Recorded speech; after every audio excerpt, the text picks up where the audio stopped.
நபிகள் நாயகம் சொல்றாரு, சொர்க்கம் எங்கே என்று மக்கள் கேட்ட பொழுது நபிகள் நாயகம் சொல்லுகிறார், தாயின் காலடியில் தான் சொர்க்கம் இருக்கின்றது என்று சொல்கிறார்.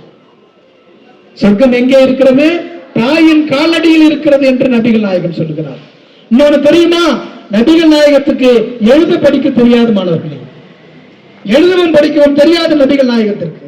ஆனால் மக்களிடையே போய் பிரச்சாரம் செய்தார். ஞானம் பெற்று இறை தூதுவனாக இப்படித்தான் வாழ வேண்டும் என்று இவர் மக்களிடையே பிரச்சாரம் செய்தார். கிபி 613 அவர் பிரச்சாரம் செய்தார். நபிகள் நாயகம் 613 ஏறக்குறைய 15 நூற்றாண்டுக்கு முன்னாடி வாழ்ந்த ஒரு மனிதர். அவரை பற்றிய வாழ்க்கை இன்றும் உலக அளவில் இருந்து கொண்டே இருக்கின்றன. சமத்துவத்தை பற்றி நபிகள் நாயகம் இப்படி சொல்லுகிறார். எப்படி சமத்துவம் என்றால் என்ன என்பதற்கு நபிகள் நாயகம் சொல்லுகிறார், நீங்கள் உண்ணக்கூடிய உணவினை உங்கள் வேலைக்காரர்களுக்கு, நீங்கள் உடுக்கும் உடையை உங்களுக்கு கீழாக பணி செய்யக்கூடியவர்களுக்கு அப்படியே கொடுப்பதுதான்.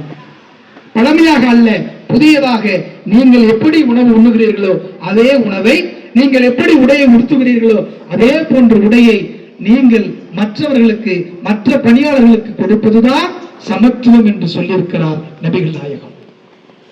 எனவே மாணவர்களே, சமத்துவத்தை நன்கு தெரிந்து கொள்ளுங்கள், சகோதரத்துவத்தை தெரிந்து கொள்ளுங்கள், சுதந்திரத்தை தெரிந்து கொள்ளுங்கள்.